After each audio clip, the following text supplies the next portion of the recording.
Okay, we're going to go ahead and get started. It's just a minute or so before 12. In your chat box, you'll see the link to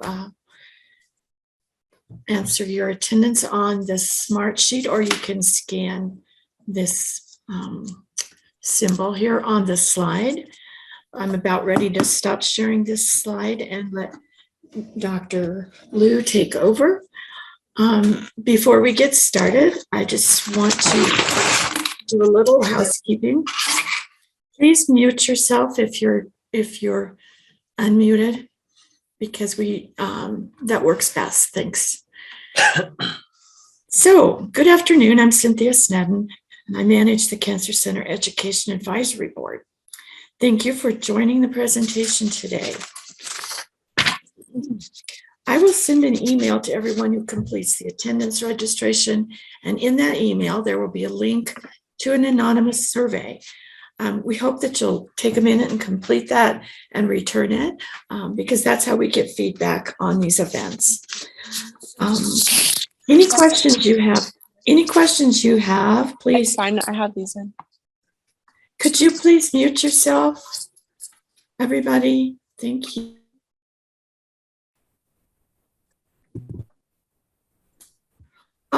Excuse me. So I will periodically throughout this presentation be entering in the chat the link to complete registration, because I'll be taking this share down now for Dr. Lieu. And it is my great privilege to introduce today's speaker, Dr. Chris Lieu. Dr. Lieu is a GI medical oncologist and is the Associate Director for Clinical Research at the University of Colorado Cancer Center. I'm not sure what's happening here. Okay, Dr. Lieu has put up his slides, which is great. Pardon me, I got distracted there by the noise. All right, Dr. Lieu is a GI medical oncologist and is the Associate Director for Clinical Research at the University of Colorado Cancer Center. Dr. Lieu attended the University of North Carolina at Chapel Hill for his undergraduate education. He graduated from Wake Forest University School of Medicine in North Carolina and completed his internships and residency at the University of Colorado University Hospital. Dr. Lieu focuses on early onset colorectal cancer and on targeted immunotherapies used to treat metastatic colorectal cancer. So thank you, Dr. Lieu, for taking time today to present to us, and I'm just going to turn it over to you. Great. Thanks so much, Cynthia. Thank you for that kind introduction, and thank you everybody for joining. All right, this is going to be a little bit of a different lecture than what you guys are used to, I guess, maybe see and hear, because we're going to wax a little bit poetic, do a little bit of a history lesson, see where we are now and see where we might be going in the future. So if everybody would do me a favor and actually go to menti.com. So it's www.menti.com, and this is going to be on your phones. I think you can do it on the web, but if you go to menti.com and put in this code 4251-5520, we're going to do a little bit of an interactive thing here. And so I'm going to switch the screen here, and you guys are going to tell me, number one, and this is really more of a test question, but you're going to tell me how you're feeling today, because I want to get a check-in to see what kind of group I'm dealing with, right? Are we dealing with a team that's burnt to a crisp, tired and a little burned out, okay, pretty good actually, or happy as a clam? Not that anybody ever says that in real life. So, all right, we got some responses in, so you guys are already passing. We're going to use this to actually go through a case, and we're going to use this case over different periods of time, and you're going to tell me how you would treat this particular patient, because this is a real life patient that we've treated here at University of Colorado Cancer Center, but we're going to do that over the course of as far back as, many years BC, all the way up to where we are today. So this is great. You guys are doing great, because there's 73 participants and we have at least 46 and counting people voting in. So this tells me that you guys can do this. What's nice about Menti is that there's no app, right? So there shouldn't be any spyware or location tracker or anything that goes onto your phone. So it's just a website. The code, I see that in the, I'll put it, there it is. Marshall's got me. Okay, and the code is 42515520. And I put that into the chat. So, okay. Well, very good. So the way I read the room, right, is that we have some people that are tired, a little burnt out, some people that are happy as a clam, doing pretty good. And okay, so nobody's really burnt to a crisp, or at least doesn't want to admit it. This is completely anonymized too as well. All right. Next question. Okay, so your first test question, the first ever recorded description of cancer was, and your votes are 2000 BC, 100 BC, 1100 AD, and 1700 AD. So everybody gets a guess here. Oh boy, okay, we got some responses here. Have some votes for a little bit more recently with 1700 AD. A lot of people thinking that it's pretty far back. Okay, all right, this is good. All right, well, hopefully this gives you guys a chance to kind of see this at work. And then we'll come back to this with some polling questions in just a little bit. Okay, back to our learning objectives. So it's really simple. Number one, if you ever want to prevent burnout, you should never write a lecture that tells your audience that you're going to figure out how to cure cancer, because that's definitely not what's going to happen today, okay? But want to give you a sense for, okay, what's the historical context of what we're trying to do? So how recent is this idea of even giving any systemic therapy to treat cancer? What are we doing now? So cancer medicine has evolved incredibly over the last decade. So what are we talking about in terms of targeted therapy and immunotherapies? And then where are we going, right? How do we get better? And then that's where we're going to wax a little bit poetic. I apologize in advance for the sheer speed of the slides that I'm going to go through. But a lot of this is a little bit more storytelling than it is like just hard data that I want you guys to memorize or remember. I just want to give you guys a sense for what the past has been, what we're doing now, and what we're doing hopefully in the future. All right, so this is the case, and this is what we're going to come back to kind of repeatedly over the course of this talk. So this is a young female with no past medical history that presents with a 6-month history of hematochezia, which is bleeding, right? They're seeing the bleeding in the toilet and on the stools, and there's a mass that you can feel on digital rectal exam. So colonoscopy is obtained, and it shows this picture in the rectum that you see here on your bottom left-hand corner, and that's a tumor. And then what we see when we look at it under a microscope is what you see on the right. And it shows that this is definitely a colorectal cancer, it's a rectal cancer. And there's a unique feature here. It's microsatellite unstable. And what that essentially means is that the genes that help us repair DNA defects is broken. And so that can sometimes be inherited from parents. It can sometimes just be broken inside the tumor. But that's just one feature that we're going to talk about in just a little bit. This obviously wouldn't happen many, many years ago, but an MRI here is obtained. And this, what you see here with the red circles is the rectal mass. And there's some nodal metastases, so you can see that this cancer is actually trying to get away from the rectum and move to other places. And the patient tells you that they desperately want to avoid radiation, which is part of the standard of care for this treatment, because she's worried about infertility, she's young, and she wants to have kids. So what in that situation do you do for this patient? So we're going to talk about this in terms of how would you treat this patient in 2000 BC, 100 BC, 1970, and 2022. And so that's what we're going to go for. I'm going to move through this very quickly. There's just one clear take-home point. If you screen for cancer, you can decrease the incidence. And that's what you see with these curves in all these age groups from 1975 to 2015. You see these dramatic declines in colorectal cancer, which is great. But in the younger population, and I say this because many of you are a lot younger than I am, we're actually seeing an increase in the younger population where the rates have actually been increasing since 1990. And this is a very disturbing trend. And so this 31-year-old that we see in clinic is maybe not so unusual as we might have thought. This is another way to look at it, the colorectal cancer incidence by birth cohort. And again, many of you are in the far right side of this curve. And, and what you see is that certainly it's still rare to develop colorectal cancer as a young adult, but it's becoming more and more prevalent. This is just a public service announcement that we want people just to be aware that this is a problem not only in the United States, but it's also a problem in the entire world as well. So your first take-home point, incidence of colorectal cancer in young patients is increasing, just like this patient that we saw. Okay, So one of the first questions that I asked you was, who was the first, what was the first description of cancer? And I used to give this lecture before the pandemic to high school students. And when I asked them, what year was cancer first described? They told me 1980, and it hurt my brain. And then I said, whoa. Okay, we got to go way far back and think about a lot earlier than that. And then the second answer they gave me was 1970. So there you go. It's our future generation, ladies and gentlemen. But actually, the first description of cancer was 2625 BC, and it came from this papyrus. This is called the Edwin Smith papyrus, but Edwin Smith wasn't the Egyptian that wrote it. He was just the guy that bought it in the 1800s, and for some reason, it's named after him. What made this document very different than the documents, other documents found around that same time, was that medicine was actually described in some kind of formalized manner, where they actually kind of described what was going on, and it wasn't described in terms of magic or some kind of like hocus pocus thing where somebody got sick and then got better. There was actually some rhyme or reason to the papyrus. And so, nobody really knows who wrote it. Some people attribute it without really any evidence to Imhotep, which is kind of this famous Egyptian physician. But they described this bulging mass on the breast that was large, spreading, and hard. And this certainly sounds like breast cancer. They described 8 cases.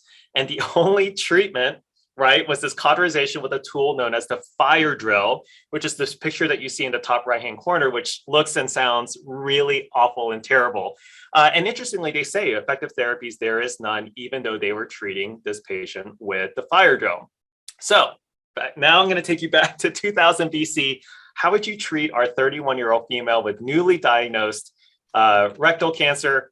And we're going to move to this poll question. And so these are your options. So in 2000 BC, 31-year-old female with locally advanced rectal cancer, your options are to utilize the Egyptian fire drill, which again sounds just truly terrible, or magic. And so those are your choices as the doctors at the time. All right. So we have 40 votes, and we have a significant number of physicians here choosing magic, which is fantastic. All right. Well, this is what we got. Good job, guys. So it looks like a majority are choosing magic. Good. Outstanding. Hopefully this isn't the only take-home point that you get from the lecture. All right. So how did you treat this patient in 2000? Really, it tells you that there really wasn't any effective therapy, right? Going to bring you now to, move you ahead like 1500 years. So Hippocrates was kind of considered to be the father of medicine, described several kinds of cancer, referring to them with the Greek word carcinos, which essentially means crab. This is where we get the term carcinoma from. And the way he described it was the appearance of the cut surface of a solid tumor with the veins stretched on all sides as the animal, the crab, has its feet. And what Hippocrates is actually describing here is angiogenesis, right? The ability of a tumor to develop its own blood supply. And that's why we call these things carcinoma. So what causes cancer? And so Hippocrates had this theory, the humoral theory, that there are 4 humors that affected health: blood, phlegm, yellow bile, and black bile. And the hypothesis went that an imbalance of these humors with an excess of black bile could cause cancer. And so this was kind of the original, or the first ever hypothesis in terms of how cancer was caused. And so now we go back to our case again, and now you're armed with Hippocrates' theory, right? So we have our 31-year-old female with locally advanced rectal cancer. And based off of Hippocrates' 4 humoral theory, your treatment options are to essentially get rid of the black bile, either through bloodletting or leeches, or develop some kind of surgery. But keep in mind that anesthesia would be developed essentially 1900 years later. So, okay, we have a group that really loves the leeches. Oh gosh. See, this is why this is way more fun to actually do this in person as opposed to Zoom, but at least this is some amount of audience feedback. Okay, so we have a group that prefers magic and prefers leeches. So, okay, let's keep moving forward. Okay. So since it's lunchtime, I figured I'd just show you guys a picture of a leech, but this is essentially how this goes in 100 BC, bloodletting, leeches, and overall badness, none of which obviously does anything to improve overall survival. Okay, So, between that time and really up until like the 1500s, there really isn't a whole lot that's done with cancer other than knowing that it's bad. And, people continue to do things like bloodletting or create pus to kind of get the pus out or leeches. But there are some interesting observations here. So Lusitani and Tulp in 1500 to 1600 concluded that cancer was contagious. And this was based off of the fact that several members of the same household developed breast cancer. And what they were actually describing is probably this BRCA gene mutation that's hereditarily passed down. But the reason why this is important is because then they took all the patients that had cancer and moved them outside of the city limits, which is really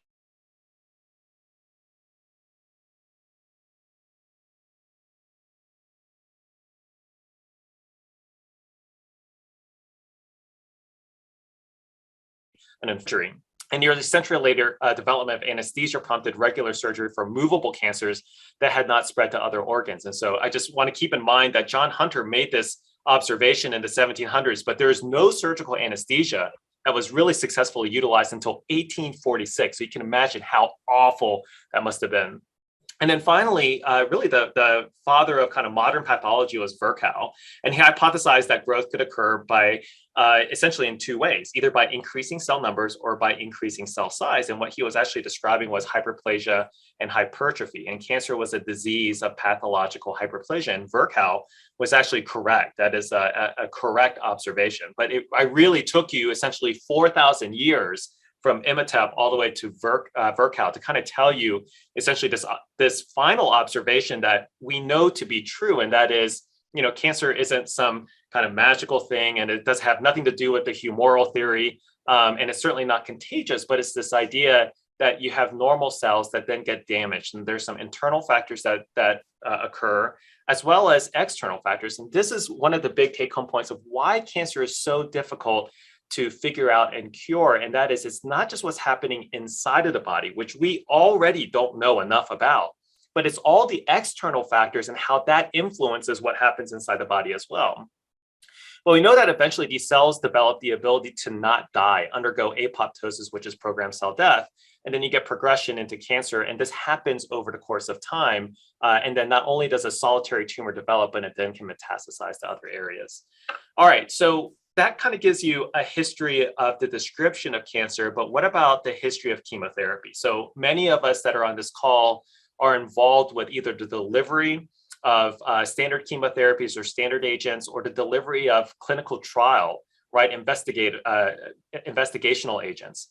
And so really, what is the story of where we actually started with this idea of giving any drug to treat cancer? Because I just told you that there's about 4,000 years of us not really doing anything effective against cancer. And so there are two kind of seminal things that happened at the same time. And one was World War II, and one was evaluation of essentially vitamins. And so what you're looking at here is the German bombing of Bari, Italy. And this occurred on December 2nd, 1943 as part of World War II. And so the thought was that this port was going to be unreachable by German bombers, but then the Germans came and then they bombed this harbor. Well, this was a big problem just in general, but one of the ships that was bombed was the U.S. Liberty ship John Harvey, and that was carrying a secret load of 2,000 M47A1 mustard gas bombs. This was a ship that should have never been carrying this payload because chemical weapons were outlawed for World War II. So what happened was really interesting. So not only was there obviously a big explosion, but fishermen and residents began to complain of like this smell of garlic and horseradishes in the breeze. And not only did people die in the bombing, but essentially, when those servicemen actually jumped off the ship, they were coated with mustard gas, and tons of servicemen and Italian civilians lost their lives, not due to the explosion, but then they all became hospitalized and began dying weeks after the bombing. And so when they did autopsies on the soldiers and the civilians, they realized that basically the white blood cells had completely vanished from the patient's blood and bone marrow. And so the Chemical Warfare Service was created to study war gases. And there are two scientists, Goodman and Gilman, that were contracted to study nitrogen mustard. So what they actually determined was that if they were able to inject nitrogen mustard intravenously into rabbits and mice, that all the white blood cells and all the bone marrow disappeared without the toxic physical actions that you might imagine from chemical warfare. This is the first preclinical trial, these poor rabbits. But this is essentially what they did to inject this chemical warfare weapon directly into the vein. Well, in 1942, they persuaded a thoracic surgeon, Gustav Lindskog, to treat a 48-year-old male with lymphoma with 10 doses of IV mustard. So can you imagine, in this day and age of chemotherapy and clinical trials, that what approval must look like? They probably just took this poor guy and just injected them with nitrogen mustard, with or without consent. But they did cause a remission. And so this is actually one of the first clinical trials. And they actually published their findings in 1946, but this was actually embargoed for 4 years because much of this came from this investigation of the John Harvey. And obviously that was politically very sensitive information. Around the same time, this guy named Sidney Farber, who was a pediatric pathologist, decided to move into this arena of being able to treat kids with cancer. So leukemia is one of the most common childhood cancers, and he wanted to move from basically the microscope into the clinical arena, and he was interested in developing an anti-leukemia drug. So what's interesting is that around the same time, Lucy Wills observed that folic acid could restore the normal genesis of blood in nutrient-deprived patients, and she was doing this in Africa, and she saw that patients that were anemic, if we gave these kids folic acid, their anemia would then resolve. And so this was really groundbreaking work. And so Farber's thought was, well, if we inject folic acid into patients with leukemia, maybe we can actually improve their cancer. But the problem with that is that folic acid is like pouring gasoline on a fire. The leukemia basically, it just kind of shoves the leukemia into hyperdrive. And so what Farber found was that folic acid actually accelerated the progression of leukemia. So what happened was he was in the hospital doing this. He actually somehow made childhood cancer worse than it already was.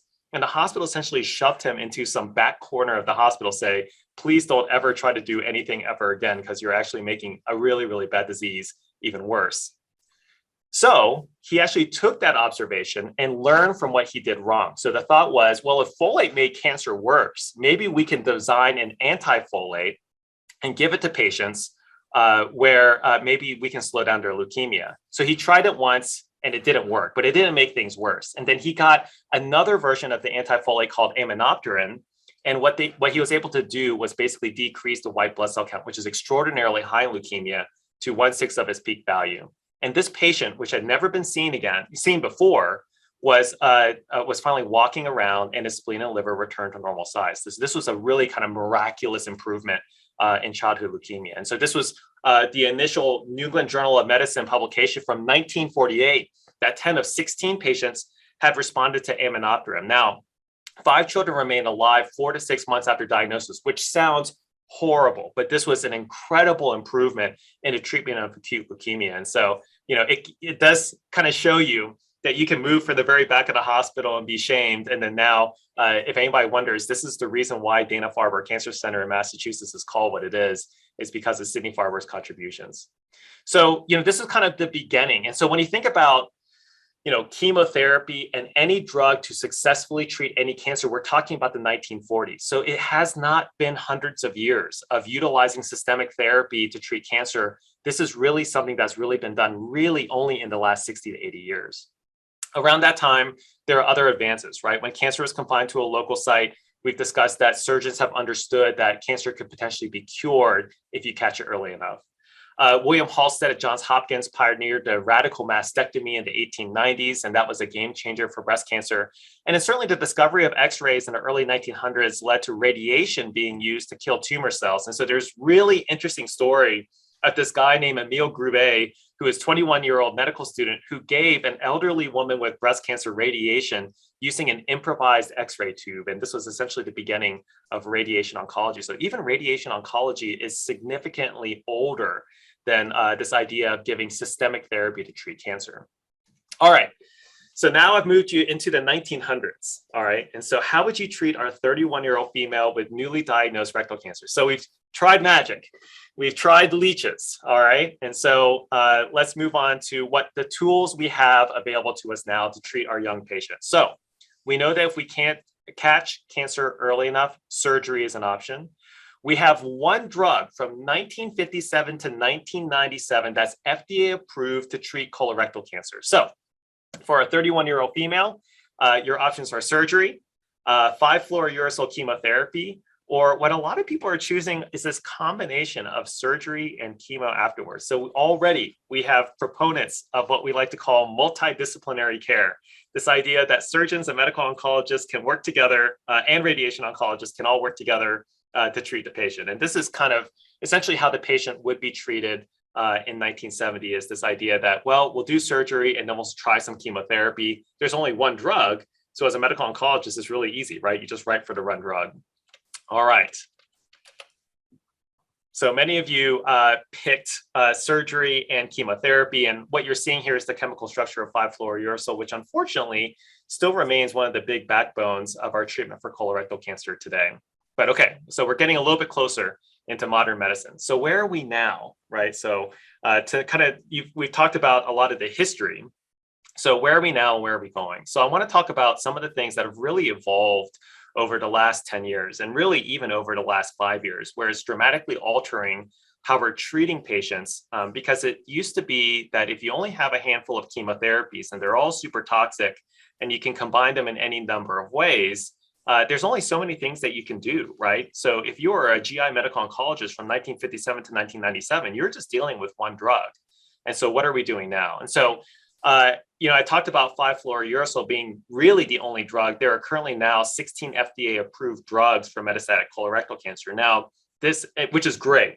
Some of these are sister drugs of each other. So there are several antibodies against epidermal growth factor receptors, several antibodies here against tumor angiogenesis. We call this vascular endothelial growth factor, or VEGF. But it is remarkable, number one, that, if, in 40 years we had one drug, and now we're in 2022 and there's 16 drugs, that does show improvement.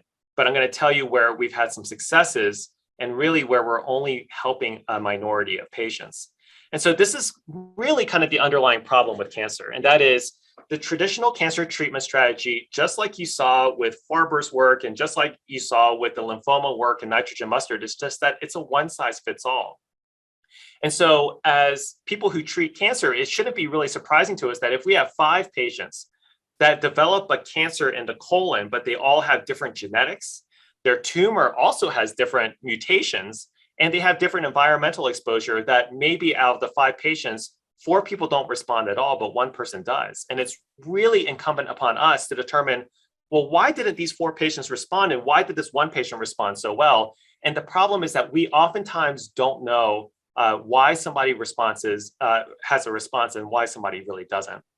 And so the question kind of being now for all of our patients is, can we personalize our therapy for patients with cancer? And I would say that we have had some moderate success with this. Okay, so the key example that many people use when they talk about the benefits of targeted therapy is, doesn't it make sense that if you have a mutation in a gene, and in this case, BRAF, BRAF, V600E, and you have a drug that can target that gene, that maybe you can limit side effects because you're not killing every healthy cell available. And maybe we can target what makes the cancer unique. And maybe that drug will have not only less side effects, but will be much more effective. And what was interesting is that when I was at MD Anderson, we were actually doing the phase 1 drug of this drug called Plexicon 4032, which is now known as vemurafenib. And what we were seeing in that phase 1 study were these remarkable responses, where what you're looking at here on the left is a PET scan with a patient with widely metastatic melanoma. And then you see what that PET scan looks like after 6 weeks of therapy, where all these dark spots basically kind of melt away. So what does that look like in terms of a patient? I've shown these and shown this picture in different lectures before, but this is a patient with a lot of cutaneous metastatic melanoma metastases. And after 6 weeks of therapy with vemurafenib, believe it or not, this is the exact same patient. So this is kind of the big success, right, when it comes to targeted therapy. You give somebody a pill, these are the responses that you're seeing. But the problem is that after several months, you see that more tumors have now kind of come back, and the patient almost looks worse than what they looked like before. So I say that this is a success because you want the picture B, but what you don't want is picture C. And what's happening there is that the cancer is really being able to find a way around that targeted therapy. This is true in colorectal cancer as well, because we see the exact same mutation in melanoma as we do in colorectal cancer. Shouldn't we see these massive responses? And the answer is no. Instead of a response rate of 50 to 60%, we actually see a response rate really of 5%. in this patient population. And what we know is that there are feedback mechanisms. And that's what I'm showing you to the right. It's not as simple as you find one mutated gene, you hit that mutated gene, and then your problems are solved forever. We know that there are a gajillion feedback loops. And so what we know now in colorectal cancer is if you block BRAF, there's a feedback loop that feedbacks through this thing called epidermal growth factor receptor, or EGFR. So if you block both, you can actually get a better response. Now, is it perfect? It's not, but it's at least a step in the right direction. And, it's really, really easy to kind of show you this one linear thing where there's only 4 genes and you block one and that's it. But what's actually happening is likely what you're seeing in front of you is that BRAF gene is literally right in front of you, kind of in the middle of the screen, but there are a gajillion genes that are at play here. And so we shouldn't be too naive in just saying, well, if we block one of these nodes, then everything should be fine. It's amazing how complex the signaling network is. And when you block one, then you stimulate a whole bunch of other signaling pathways. And so that's why sometimes our patients get a good response, but maybe we shouldn't be too surprised when our patients don't get an outstanding response. All right, so is this the case with all targeted therapies?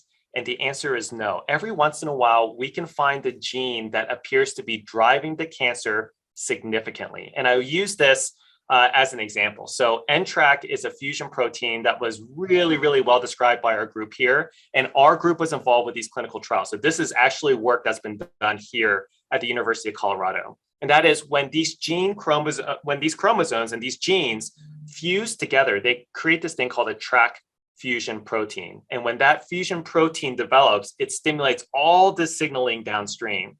And what's unique about this is that when this fusion occurs, it drives the cancer. And that's what you're looking to hit. If you can find a gene that's really driving the cancer and you can shut that down, you might have a really, really great response in your cancer. And that's what they saw. So this is a TRK inhibitor, larotrectinib, in patients with cancer, adults and children. And this was one of 2 tissue agnostic approvals from the FDA. And what that means is it doesn't matter if it's breast cancer, colon cancer, lung cancer, melanoma. If you find this, you can if you find a specific fusion, which is rare, okay, this is 1% of our patients with metastatic colorectal cancer, you can actually use this drug and the response rates are unreal. It's about an 80% response rate. What does that mean in terms of tumor shrinkage? This is what we call a waterfall plot. So if you're below the x-axis here, if you're going into the negative numbers, that's a good thing. And what you're seeing here are a ton of different tumors, right? Lung, colon, GIST, appendix, breast, cholangio, you name it. And you can see that there are a handful of patients that have initial resistance to this drug, but wow, it seems like almost everybody is responding. And these bars to the far right that go all the way down to 100% mean that the cancer was visible on a CT scan and then is no longer visible. It's basically vanished. The second point of this is that it's not just good enough to have a good response. You want that response to be durable. Just like our guy that we gave our BRAF inhibitor to, it's great that he got better within 6 weeks, but it doesn't help us as much if he's now worse at 8 months. And so what you're looking for here is durability of response. These are all heavily pretreated patients. And the longer these swim lines go out, the longer they're living. So not only do you want a good response, but you want that response to last for a long time, years. And here in this case, that's about 71% of the patients that had a response. All right, what about immune-based therapies? Many of you are involved with clinical research and are clinical research coordinators, and almost every trial seems to be testing some type of immunotherapy. And so one of the hallmarks of cancer is a cancer's ability to evade immune destruction. Your body should be able to recognize the cancer, recognize it as something that shouldn't be there, and should be able to kill it. So cancer has to be able to figure out a way to either shut off or evade our immune system. And this is kind of the seminal work from James Allison, who won a Nobel Prize for medicine based off of this idea that if you block immune checkpoints, you might be able to turn on a T cell and kill a tumor cell. So these checkpoints exist in our body for a reason, right? We don't want to be exposed to everything and have our immune systems flare. That's how a lot of autoimmune diseases start. But cancer can utilize those same checkpoints to hide from T cells.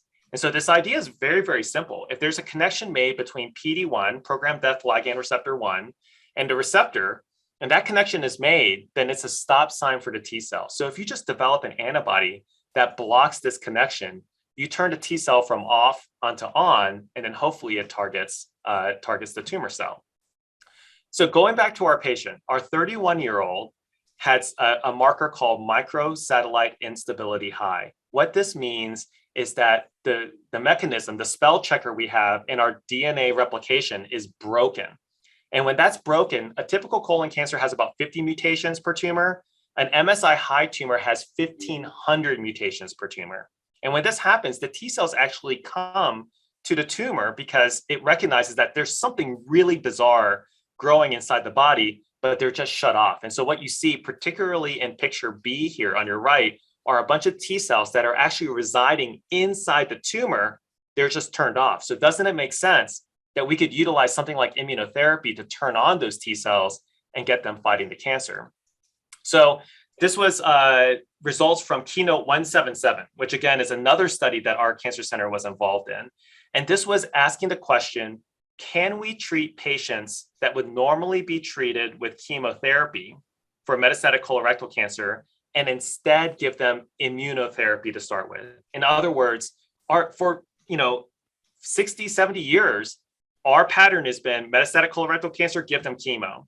Well, here, half the patients were randomized to chemo, half the patients randomized to immunotherapy. And that's what you're seeing in this green line are the patients that were receiving immunotherapy.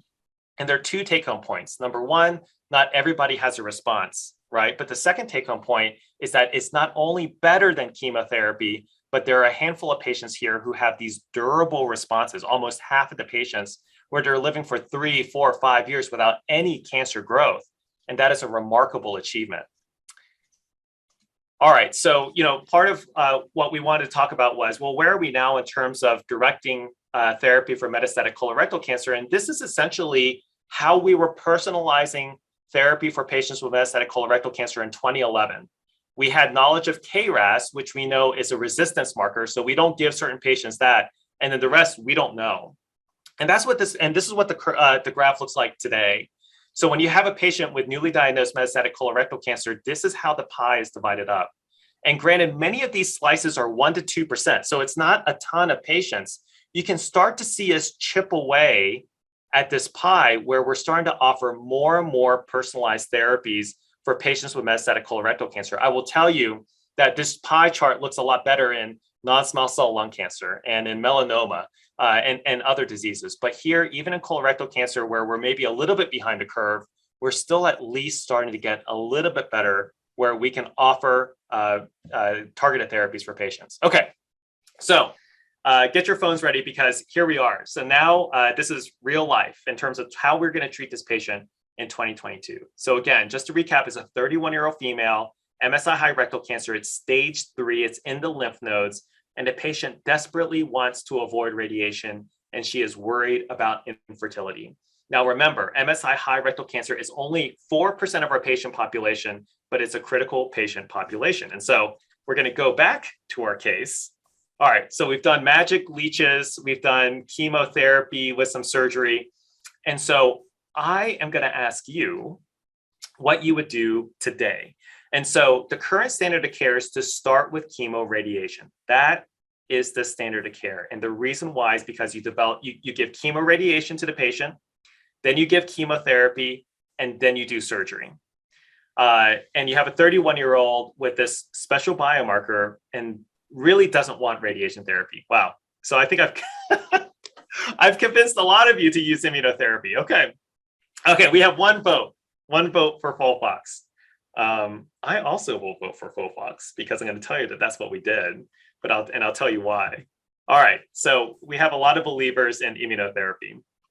Well, what actually happened to our patient? So, I think one of the things that we don't discuss enough, right, in cancer medicine is what are our patient's goals of care? She wants to have kids. She wants to avoid radiation. None of you picked radiation. So there it goes. You already are thinking about what the patient wants. Started with standard chemotherapy. This is the one size fits all approach. Why do we start with chemotherapy? Well, because that's what's FDA approved in the setting. She doesn't really have metastatic disease. We're trying to treat in a curative setting. Also, immunotherapy is not approved for stage 3 colorectal cancer. And so we started with chemotherapy, but at 2 months of receiving chemotherapy, she's progressed. So now there's a liver tumor and there's no response in a primary tumor. So now in 2 months, we've given what we were supposed to give, but the patient's actually doing worse. And the patient has stage 4 rectal cancer. So you guys are ahead of the curve. We switched to pembrolizumab for 2 reasons. Number 1, chemotherapy is not working. But number 2, now she's stage 4 and we can use pembrolizumab. That's where the indication is. And so we changed therapy to single agent pembrolizumab. She's had no side effects. So she feels way better not receiving chemotherapy. MRI pelvis reveals a complete response to therapy. This was the tumor, and this is what it looked like at the time of diagnosis. And this is what subsequent colonoscopies look like. You see a rectal scar highlighted by the yellow circle, and then basically nothing on the right. And essentially, there's a biopsy taken of both places, no evidence of any cancer. So she's had a complete clinical response. She's not interested in any surgery, radiation, and specifically requests non-operative management. And as of today, the patient has no recurrent or residual cancer and is on active surveillance. So there you go. All right. So that kind of leads me to the last 5 to 10 minutes. And so the question largely being, well, how are we going to cure cancer? And I will tell you, the one thing I can promise you is that none of the slides here that I'm going to show you are going to cure cancer, but really just this idea of, well, how are we going to get better, right? And so I'm going to talk a little bit about better targeted therapies. And so we had come back to this graph where I told you, well, we've made progress.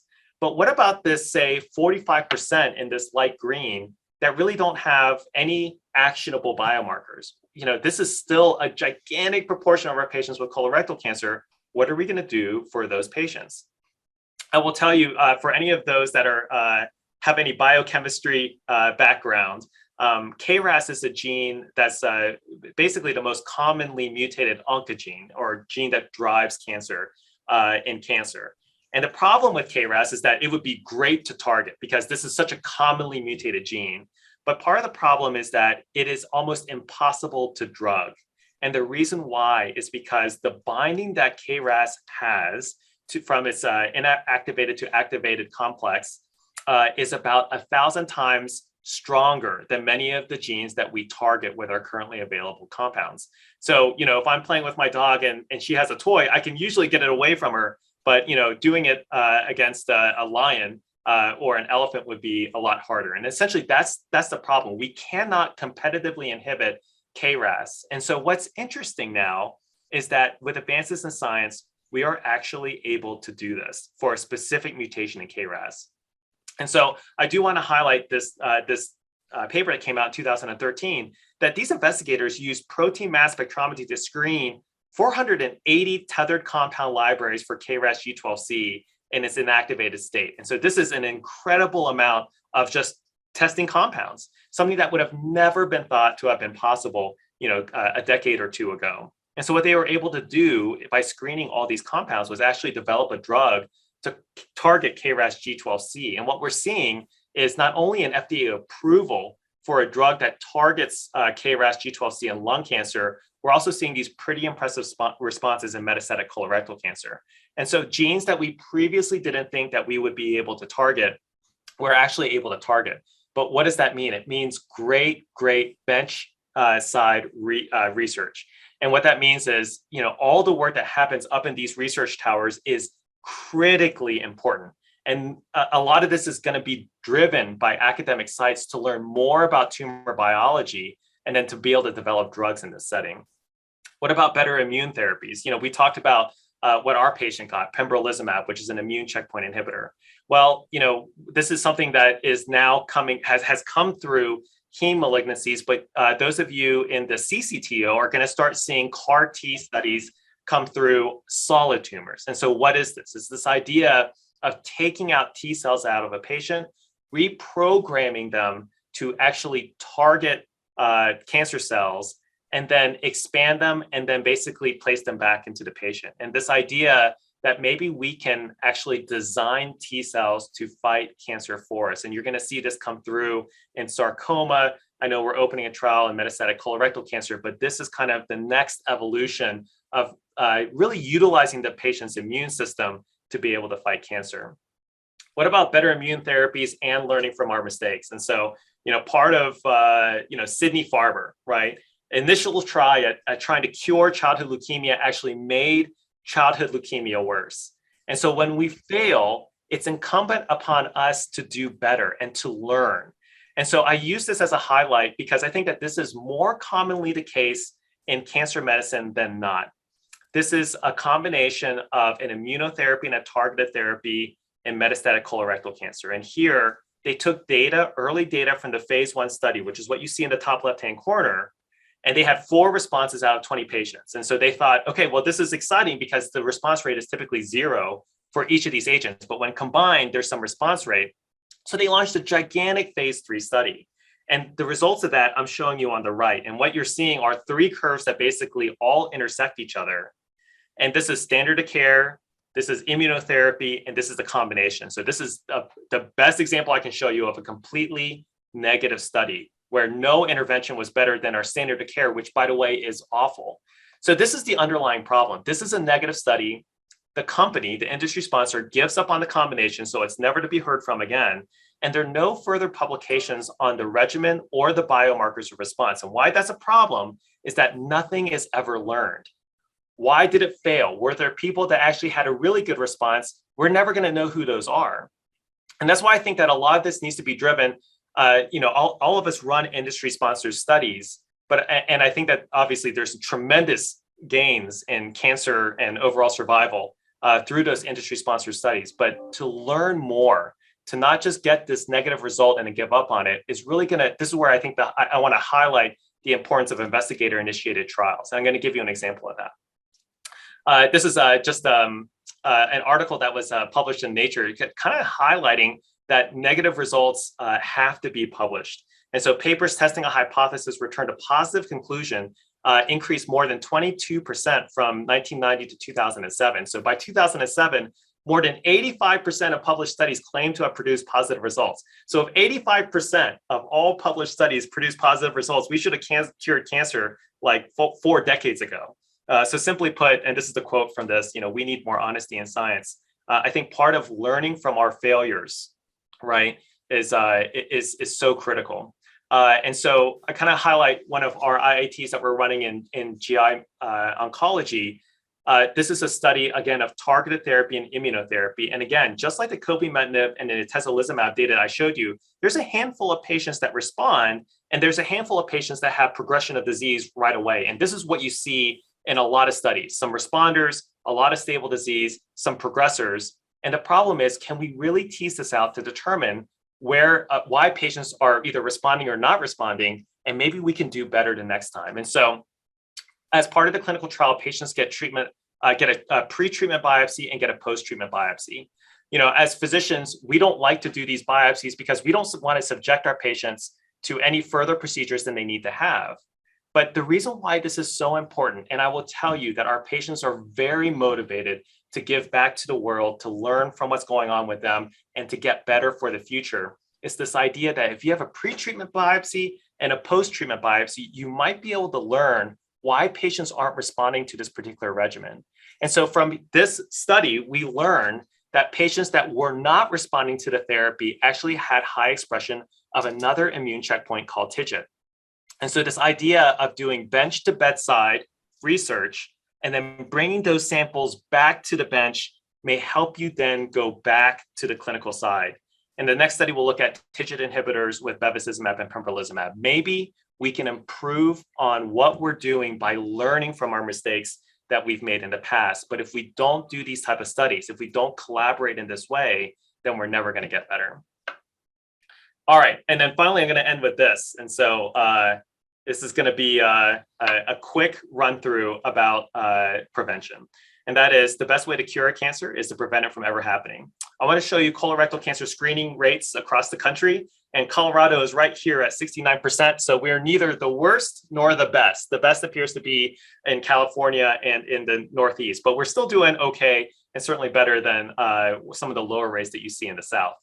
When you look at colorectal cancer screening, we talk a lot about disparities, and there are a lot of disparities even in colorectal cancer, but actually the screening is not terrible. And that is to say, everybody's kind of bad, right?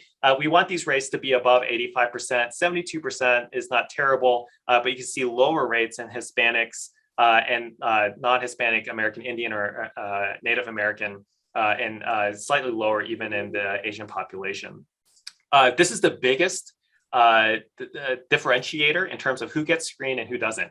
You get screened if you have insurance, and if you don't get screened if you don't have insurance. And I know that seems very, very logical, and that all makes sense, but it just shows you the power of insurance and the ability to prevent cancers, which is obviously the best way to treat cancer. I want to bring up this technology that's up and coming because you guys are going to hear about it, and this is probably going to change the way we screen for cancer in the future. Maybe not right now, but I'm going to show you data of some of these tests that are coming up. And that is to say, we can actually look for signs of cancer in the blood. And we call this circulating tumor DNA. So when tumor cells lyse, they release certain things into the bloodstream. Sometimes it's whole cells, but a lot of times they release this thing called cell-free DNA. And this concept of cell-free DNA is not new, but the ability to detect tumor DNA is quite new. And so we have a lot of cell-free DNA that kind of circulates in our body. The best way I can describe this is when patients are pregnant, if they have when they're pregnant, you can actually detect fetal DNA in the mom's bloodstream, and then it gets quickly metabolized by the mom, but it gives you kind of a real-time look of what's going on inside the body. So a fraction of the total cell-free DNA in our patients with cancer is actually circulating tumor DNA, and we can actually capture that and sequence it. So that technology is very powerful because the question is, can we maybe screen for cancer by drawing blood? So this is a test made by a company named Grail, and they're looking for something called DNA methylation. And what that is if you attach a methyl group to a DNA, you can actually turn genes on and off by doing that. And we know that tumors have a high degree of DNA methylation. So this is actually what they're looking for, specifically trying to find and isolate cell-free DNA from cancer. And they can also look at the way a DNA is methylated and then kind of use that as a fingerprint. So you can say, well, this alteration looks like lung cancer or liver cancer or colon cancer. So can you screen for cancer using just a blood test? And so this was a study of 15,000 participants. This is a busy slide, but basically half of those participants had cancer and half the participants did not have cancer. So what did the results look like? In the out of the data that they had here, out of the roughly 3,000 patients that did have cancer, roughly half of those samples were positive, which meant that if you had cancer and the test was negative, it didn't necessarily mean that you didn't have cancer, right? So it's missing a lot of the patients that had cancer. If you didn't have cancer and the test was positive, that was almost 100%. Right? Or if the test was, if you didn't have cancer and the test was negative, that was essentially 100%, which means that it basically could tell you if you didn't have cancer, but if you did have cancer, it couldn't tell you exactly what kind of cancer it was. And so when you look at this graph here, this is all the cancers that they captured using a blood test. And essentially what you see here is that there are some cancers that it didn't do as good of a job for, like prostate or kidney cancer, but there are a whole bunch of cancers here where they had basically a 93 or 94% detection rate, particularly head and neck cancer and liver cancer. And so is this test kind of the end all to be all in terms of cancer screening? And I would say, no, not yet. But you can tell that this technology is developing, that it's getting better. And I guarantee you that you will start to see this being utilized in some clinics. Is it ready for prime time? I don't think so, but I think it will be in the future. I do want to say that we're also utilizing this to detect ctDNA in patients that have cancer removed. And maybe we can use a technology like this to determine who should receive adjuvant chemotherapy and who should maybe just get surveillance and won't benefit from adjuvant chemotherapy. And so there's a way to utilize this technology to tell us if cancer has been cured with surgery alone or if patients actually need some additional therapy. The final part of this, how are we going to pay for this? And this is getting increasingly expensive. In 1997, when your overall survival with metastatic colorectal cancer was about 6 months, it only cost you about $500 to treat cancer. Now, if we expect our patients to live for 3 years or more, then we're looking at combinations that cost over $300,000. And just a note, for those patients for the people on the call who wanted to treat our patient with pembrolizumab, you can see it down on the bottom here. It's $7,330 every 2 weeks. So just kind of food for thought, right? Is that we need to think about the financial cost of this as well. All right. So I'm going to wrap up there, tell you that certainly cancer treatment and diagnosis has changed dramatically and is evolving quickly. Hopefully my talk has convinced you of that. Curing cancer will take complete and full knowledge of human biology, which we know very little about, right? And environmental factors, which we almost know even less about, and their impact on cells. And so many people here probably have an opinion on Donald Rumsfeld. I will share this quote because it probably describes that problem. There are known knowns. These are things we know that we know. There are known unknowns. That is to say, there are things that we know we don't know, but there are also unknown unknowns. There are things we don't know. And that pretty much sums up cancer research in a nutshell. Multidisciplinary care is saving lives. And so we talk a lot about, within the Cancer Center, this idea that we have everybody working together, right? From nurses to advanced practice providers, to surgeons, to radiation oncologists, to nutrition and medical oncologists. And I think that really has saved lives. And I think that we are providing, honestly, some of the best care imaginable in the world right here. But I'll also kind of tell you that this research multidisciplinary care is really what's going to move the needle. And this is what everybody on this call is involved with, this idea of pushing the field forward and doing better. Because in oncology, we fail so much. There's not a single person that should be cocky or arrogant when it comes to cancer medicine, because we are nowhere near good enough. But this idea of working together to get ideas from the bench to the bedside to help our patients and to utilize that knowledge from what happened at the bedside and bring that back to the bench is critical. And so I would say we need more investigator-initiated studies. We need to accrue patients to clinical trials. We know that patients do better when they're enrolled onto a clinical trial. And that's what many, many people here are involved in. So you're already improving patients' lives, but you're really improving the science for generations to come by being involved with that. And then here on this campus, you have the ability to interact with pathology and our basic science colleagues. And then we have the option of touching patients' lives. And it's that interaction here that's really going to move the needle forward. And then finally, we need to improve access to care and equity in clinical oncology.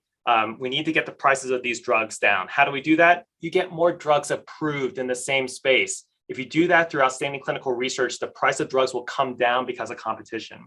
We need increased access to clinical trials for all populations and increased access to clinical care. And certainly that's a gigantic effort on the Cancer Center side. So thank you, guys. I know that was a ton in about 55 minutes. Thanks for hanging in there with me. And I am happy to take any questions that you guys have.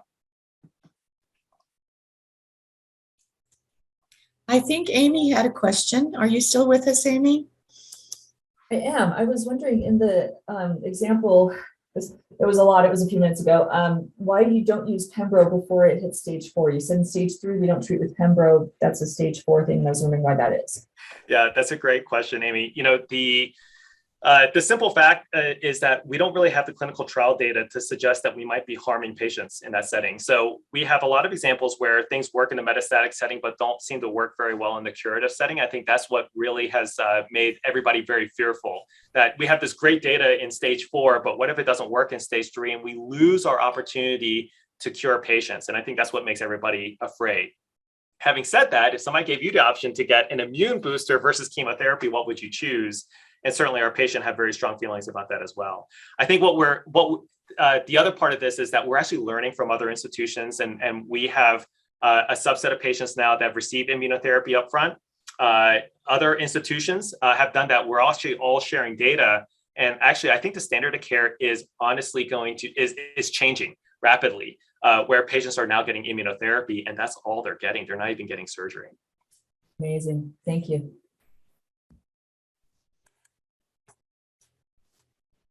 That was fascinating. Really, really a wonderful presentation, Dr. Lieu. Thank you. Absolutely. I'll just tell everybody, thank you again for taking the time and hanging in there on a pretty dense talk. But, this has been the craziest 2 years in the history of medicine. And I know that has impacted clinical research in so many different ways, but really, really excited to see what happens over the coming months. And I think that we're on the right track in terms of kind of getting everything back on our feet. And not only that, I mean, just offering clinical trials to more of the broader population, which I know many, many people on the call are really excited about. And so looking forward to it. happy to take any questions offline if you guys have any. And thank you everybody for everything that you guys are doing. Thank you, Dr. Lieu. Thank you, I Dr. will Lieu. just mention that this has been recorded and it'll be on the intranet and shared on the Cancer Center newsletter when it's been prepared. So if you want to go back and remind yourself what he said. Thank you so much. Thanks, everybody.